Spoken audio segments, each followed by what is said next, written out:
Fala pessoal, voltamos aqui para a nossa segunda aula sobre a nova reforma tributária. A gente vai continuar falando sobre o tema e de onde nós paramos foi no slide que fala sobre as questões. Vamos dar uma voltar aqui um pouco, né? Paramos no slide que falava sobre a definição dos regimes específicos para determinados bens e serviços, certo? Explicamos já tudo sobre essas questões e dizemos que agora vai ser criado o IVA dual, falando sobre o famigerado imposto do pecado, que é o chamado imposto seletivo, tá?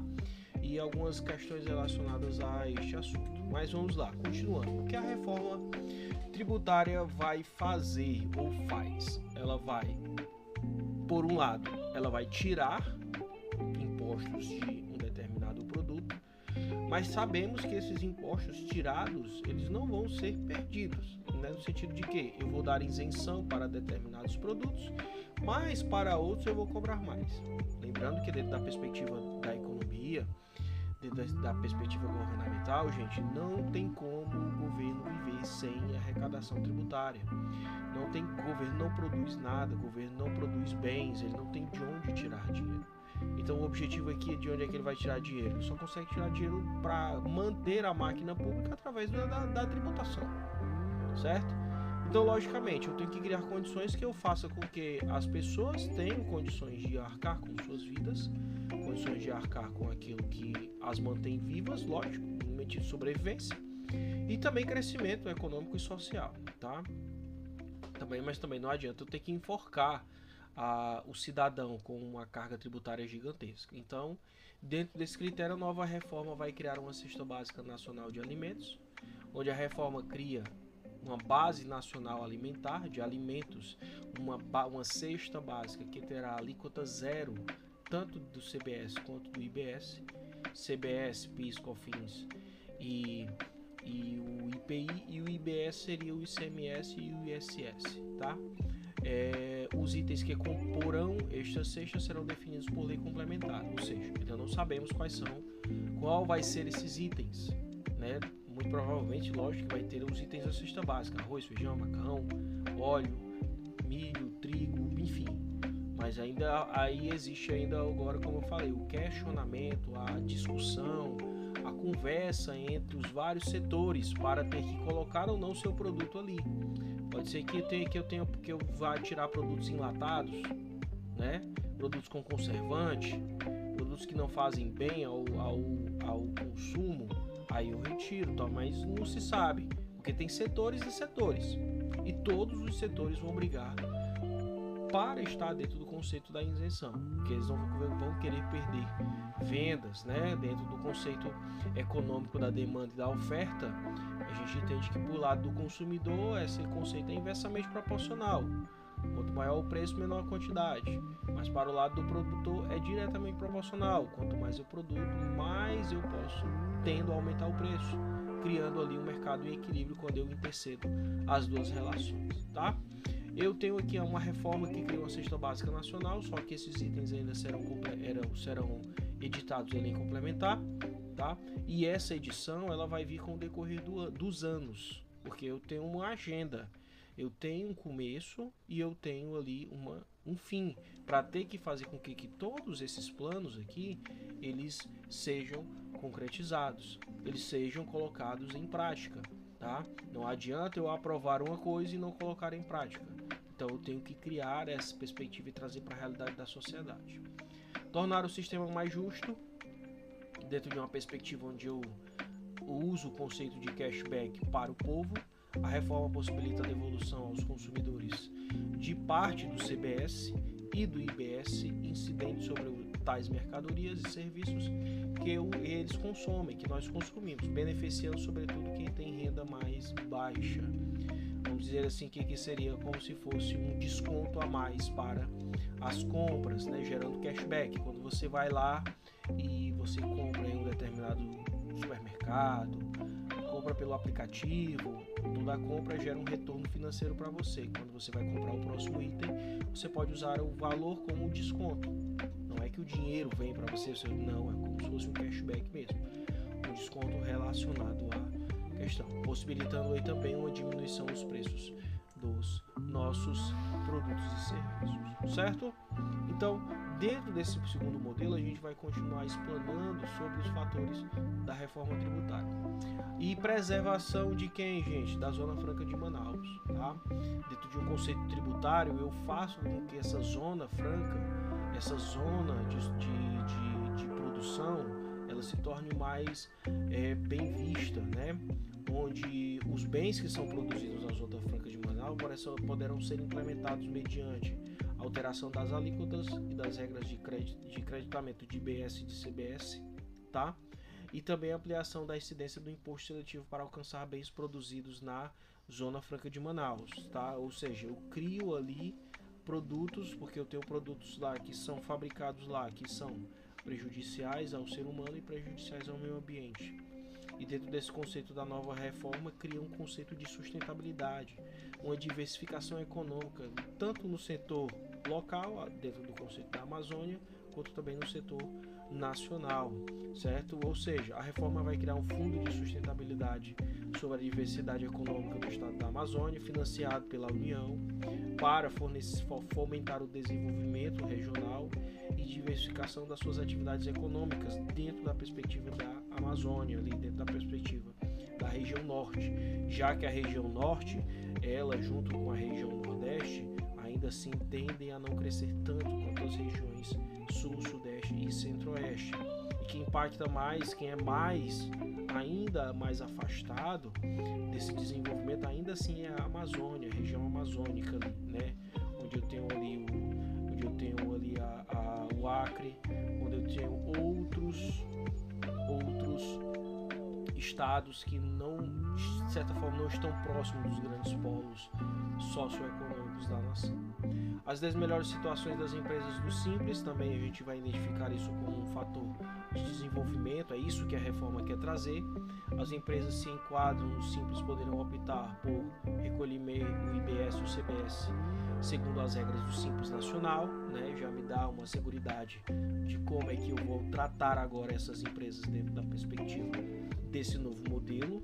Caso em transferência de créditos correspondentes ao que foi recolhido o regime, ou o recolhimento do IBS ou do CBS pelo regime normal de apuração, podendo apropriar a transferências de créditos integralmente, mantendo-se o Simples na relação aos demais tributos, tá? A reforma reduz a necessidade de substituição tributária, que hoje onera as empresas do Simples Nacional, tá bom? Então aí seria uma melhor situação referente ao pequeno e médio empresário, dentro da perspectiva do Simples Nacional, dentro do conceito do novo modelo, né? Mas isso vai se adaptar à questão do Simples, certo? O fortalecimento do Pacto Federativo, como nós já falamos, né? A garantia da autonomia dos entes da federação. Como eu falei, lá atrás, o objetivo era criar um IVA único. E esse IVA único, quem é que tomaria de conta? A União. Então, isso tiraria a autonomia da federação, a autonomia dos estados em ser responsável pela arrecadação tributária a nível estadual e municipal, e também para ter barganha referente a créditos suplementares, né, a créditos vindos de instituições financeiras, que instituições assim como estados e municípios têm condições de tirar empréstimos em bancos que são voltados para esse tipo de finalidade, tá? Cada estado e município, assim como o DF, poderão definir suas alíquotas de impostos sobre bens e serviços, chamado IBS, só sobre o IBS. O CBS, não. O CBS ainda a nível federal, certo? Logicamente que haverá uma alíquota padrão, há uma variação pequena, mas isso vai acabar drasticamente com a chamada guerra fiscal, certo? Hoje, a média de variação de alíquotas do ICMS, que é um dos principais impostos que afetam o consumo e a renda e a produção, ele está indo em média de 17% a 22%, tá? Tem estados que cobram 17%, tem estados que cobram 20%, tem estados que cobram 22%, tem estados que cobram 19%. Vai depender da situação orçamentária de cada estado, vai depender de como está a saúde financeira. Se o estado quer arrecadar mais tributo, logicamente ele vai aumentar a sua alíquota. para ter que ter uma arrecadação a curto prazo. Pode ser que ele diminua com o passar do tempo. É uma decisão política. Então, isso vai, de certa forma, vai dar um ponto final nessa questão da guerra fiscal. E esse é o intuito do novo sistema. Tá? A transição de 50 anos na distribuição da receita, aliados aos efeitos econômicos da reforma, possibilita ganhos para praticamente todos os entes da federação. Aí ele fala que uma perspectiva de 2029 a 2078, uma parcela decrescente da receita será distribuída conforme a participação atual dos entes da receita total, e uma parcela crescente será distribuída para os estados e municípios de destino, ou seja, eu faço uma distribuição mais igualitária, né, para que favorecendo tanto entes federativos menos assistidos, agora sim eu vou assistir esses entes federativos, e uma parte também vai para aos estados de destino. Isso já na perspectiva de 2029, estamos em 2024. A meta, como já a gente vai ver um pouco mais à frente, é que até 2032 todo o sistema esteja já online, né? Todo o sistema esteja já funcionando, onde o ICMS, o IPI, PIS, COFINS, esses impostos saiam de cena e fique só o CBS e o IBS, tá? E o imposto seletivo, dentro da perspectiva. Já o seguro receita diz que 3% da parcela do IBS distribuída pelos destinos são usados para compensar os entes, da federação, com maior queda da participação total na receita, certo? Isso aí fortalece o Pacto Federativo, fortalece as questões relacionadas à confiabilidade do governo, estado, município com a União, no critério de trazer mais uniformidade nas cobranças, né? E nas receitas também, certo? Dentro dessa perspectiva, a gente entende que esse Pacto Federativo ele é constitucional e ele não pode ser quebrado. Ele é averiguado conforme ele é os conceitos da nova reforma também. Então, a nova reforma tem que seguir os conceitos da Constituição de 1988. Isso é uma cláusula, caso não siga, é inconstitucional e não pode ser feito. Dentro da criação, temos ali um modelo de cobrança integrada. A gente cria um sistema mais eficiente, né, onde o Conselho Federativo do IBS terá caráter eminentemente técnico e será gerido conjuntamente pelos estados e municípios, que manterá autonomia na fiscalização e na defesa dos seus interesses. Daí aqui eu tenho também de novo um sistema, um gerenciamento, pessoas fazendo isso. Pode ser que haja erros? Sim, pode, claro, né? Pode ser que esse processo seja falho? Pode ser também, certo? Mas o intuito aqui é que cabe não só a perspectiva do governo como administrador da nação, ou administrador do estado, do município, mas sabe também como a perspectiva da própria população, verificar se esses itens estão sendo colocados de forma correta, né? Se esses processos estão sendo colocados de forma unilateral, se o imposto para que eu estou pagando está indo. Então o Conselho também assegurará a rápida devolução dos créditos de IBS aos contribuintes, já que eu, como pessoa física comprador e empresa, também vai receber cashback. Então o Conselho lá, como hoje eu tenho o site do Gov, eu tenho aplicativo, eu tenho sistemas integrados que me dão a informação em tempo real, então para mim tá tudo ótimo, no sentido de fiscalizar e no sentido de cobrar uma melhor eficiência do Estado, tá? Então existe também uma atribuição referente ao Conselho Federativo do IBS, editar normas infralegais sobre temas que afetam o próprio imposto, uniformizar a interpretação e a aplicação das leis da legislação do imposto, criar ali a perspectiva de que você saiba o que você está pagando, saiba que imposto é, que você crie a perspectiva de que o Estado trabalha, mas você é um agente fiscalizador do próprio Estado. Arrecadar o imposto e efetuar as compensações e distribuições das receitas de forma correta, uniforme, né, e que não haja nenhum tipo de desvio, e dirigir as questões no âmbito do conceito administrativo da tributação, tá? A instância máxima da deliberação do Conselho Federativo será composto de forma paritária, ou seja, de forma onde haverá iguais, 27 membros representando os estados e o Distrito Federal, e esses 27 membros representando por um conjunto de municípios também e o DF. A PEC que vai falar sobre isso, né? Esse processo de emenda constitucional estabelece os critérios a serem observados para que as deliberações sejam aprovadas pelas instituições do governo, Câmara, Senado e sanção presidencial, tá? Então aí eu tenho as características. Eu sei que está muito ainda superficial, mas isso já vai acontecer nos próximos anos e é interessante que saibamos que isso está ocorrendo. É interessante que esse tema seja colocado agora para que quando chegar no momento eu sei o que está acontecendo, né? E isso é algo que vai ser colocado dentro do critério da verificação da população, tá? Então o intuito aqui é justamente trazer o plano, trazer o conceito, o plano inicial, e quando isso ocorrer você vai lá e vamos ver se estão seguindo a regra do que foi estipulado, do que a lei sobre o novo sistema tributário fala, né, sobre esse conceito. Então é muito voltado para essa vertente, certo? Então aqui eu tenho as questões do criando modelo sobre integração e eficiência, a atribuição dos conselhos federativos do IBS, a questão da fiscalização de forma paritária, onde haverão representantes, certo? Isso tudo para as questões relacionadas ao nosso conceito. Aqui eu tenho o nosso mapa sobre a previsibilidade de que cada momento isso vai ocorrer. Lembrando que nós já falamos, né, lá tem que ter um início, já teve, foi ano passado. Houve a aprovação da emenda constitucional referente à reforma tributária. Está aqui, 2023, tá?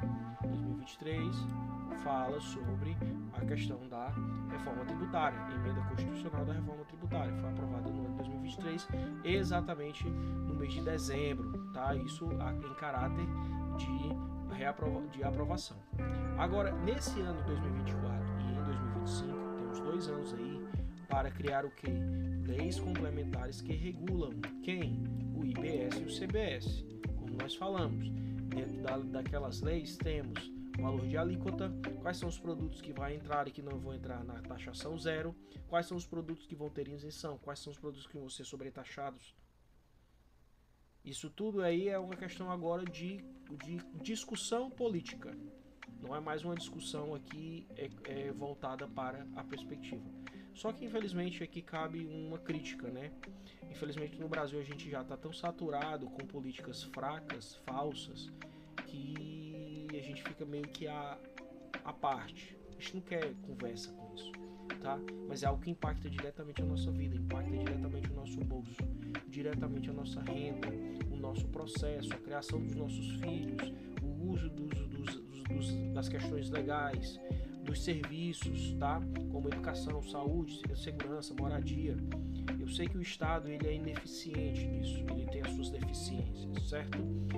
Mas cabe nós, como pagadores do Estado, como financiadores da sociedade, verificar isso aqui, verificar a lei complementar, o novo modelo, o que os meus representantes estão fazendo, como caráter de verificação sobre os novos tipos de impostos. Eu não tenho voz sobre isso, não sei. Você é uma em um conjunto, certo? Você é um que se movimentando gera movimento em outro, gera movimento em outro, gera movimento em outro. A gente chama isso de efeito carvão, o efeito brasa. A brasa aquece uma, que aquece outra, que aquece outra. No final de tudo temos uma grande fogueira, certo? Então o IBS e o CBS, o imposto e a contribuição sobre bens e serviços, serão regidos por lei complementar que regularão dentro da perspectiva de 2024 e 2025. O Conselho Federativo do IBS será também aprovado sobre o que nós falamos, né? O Fundo de Desenvolvimento Regional será criado para já na perspectiva do imposto, quando ele começar a surgir, eu já ter ali um fundo relacionado às questões da nossa aplicabilidade, colocar o dinheiro no fundo. O ressarcimento dos saldos credores acumulados do ICMS, tá? Referente ao ressarcimento desses créditos a mais. Lei ordinária do imposto seletivo, tá? Também já em 2024 vai ser criada a lei que vai redigir sobre o chamado imposto do pecado. Lembrando que isso vai também influenciar, e nós já vemos isso, que é o que sobre as nossas importações, compras referentes a Shein, Shopee, AliExpress, compras vindos da China, né, de caráter até um determinado valor, nós pagamos impostos maiores referente, porque já está ali a questão do nosso imposto seletivo, tá? Logicamente que é uma proteção do governo para proteger a política interna, a política econômica interna, o mercado interno, tá? Ao desenvolvimento do sistema de cobrança do CBS e do IBS, na característica das perspectivas do governo e do desenvolvimento do próprio sistema em si, né? Como é que eu vou cobrar, como é que eu vou executar, como é que isso vai ser colocado na mesa na característica da verificação daquilo, né? Como é que o governo vai mensurar os dados, tudo isso vai estar lá no chamado sistema de cobranças, certo? De novo, acredito que quem esteja fazendo isso seja também a Receita Federal, tem todos os entes federativos ali do governo envolvido nesse modelo, tá? de cobrança. Em 2026 temos o ano teste do CBS, já para daqui a 2 anos, em vez de 4,25 será esses passos, certo? Em 2026 aí já vamos ver o teste de alíquota de 0,9 sobre o IBS e do CBS e do IBS de 0,1 dentro das compensáveis dentro do PIS/COFINS e com outros tributos federais, certo? Ali eu vou ter o quê? Eu vou ter um momento de transição, vou começar o processo de transição dentro do PIS/COFINS e do ICMS e do ISS para IVA dual, que é o CBS e o IBS, tá? Então quando você vai pegar nota, já tem empresas que já estão verificando alguns desses tipos de modelos, né? Você já vai uma parcela do ICMS vai estar composto ali no chamado CBS, no chamado IBS, certo? Então quando eu juntar os dois eu vou dar o meu ICMS total, mas uma parcela vai migrar, e constantemente com o passar do tempo eles vão migrar o ICMS no CBS. Eles dizendo aqui, ó, o ano teste da alíquota vai de 0,9 de IBS e a alíquota de 0,1 de compensáveis com o PIS/COFINS com outros tributos federais. Com o passar do tempo eles vão tirar de um e colocar de outro, ao ponto que eu vou zerar um e o outro vai ficar total, 100%. Aí quando ele zerar, eu retiro ele do meu cenário, ficando quem? O IBS e o CBS, para que não gere um impacto fiscal errado ou que não haja nenhum erro de processo. Eu faço isso aos poucos, certo? Dentro desse processo, isso em 2026, daqui a 2 anos, tá? E passa rápido. Com 2027, cobrança do CBS e extinção do PIS/COFINS, como eu falei, eles vão começar a migrar percentuais de um para o outro, do velho para o novo, ao ponto em que o PIS/COFINS fique nulo, zerado, ele sai, ele é extinto do processo, e esse processo vai surgir sobre o conceito do nosso amigo CBS, tá? A redução zero das alíquotas de IPI, exceto para a Zona Franca de Manaus, certo? Redução a zero das alíquotas do IPI, exceto para produtos da Zona Franca de Manaus, porque ali eu tenho produtos que vão ter a alíquota reduzida, não a alíquota zero, mas a alíquota reduzida, e outros vão estar dentro do sistema de imposto seletivo. E a instituição do imposto seletivo aqui, ele, ó, né? O imposto seletivo é esse carinha aqui que ele vai começar a vigorar já a partir de 2027 na sua totalidade, tá? Dentro da perspectiva de 2029 até 2032, temos a transição do ICMS e do ISS para o IBS via aumento gradual da alíquota do IBS e redução gradual da alíquota do ICMS e do ISS. Como eu falei, eles vão tirar de um e botar de outro. Primeiro, 2027 é o CBS, tá? PIS/COFINS. 2029 2032, que são os impostos que incidem sobre renda e consumo, são o que impactam mais aqui o cenário econômico, e eu vou ter que fazer isso de forma mais gradual, onde eu digo 2029, 10%, 2030, 20%, 2031, 30%, 2032, 40% e 2033, que é o final de tudo, o os 100% de transferência. Já em 2033, teremos a vigência integral do novo modelo e a extinção dos antigos impostos. Esse aqui é uma previsibilidade para que aquilo foi colocado como início, meio e fim do processo. Tá? Cabe muita discussão ainda, cabe muito processo, mas é de extrema urgência que de fato isso ocorra, tá? Para o bom desenvolvimento a médio e longo prazo do Brasil, tá certo? Ficamos por aqui neste vídeo, falamos um pouco sobre algumas perspectivas daquilo que se concerne às referências do novo sistema tributário. Logo a gente vai estar lançando outro vídeo continuando falando mais sobre esse tema. Fique com a gente, manda para o pessoal, compartilha esse link, é de extrema importância que vocês saibam no que se trata esse tema, que é um tema que hoje não é muito falado, foi falado no ano passado por questão de mídia, por questão de estar ali relacionado ao novo modelo, só que isso não é difundido tanto para profissionais da área, economia, administração, contabilidade, empresários, e também não é difundido para a sociedade, certo? Forte abraço, fiquem com Deus, manda para todo mundo, a gente está aqui, professor Paulo Henrique, e vamos com tudo. Valeu, gente!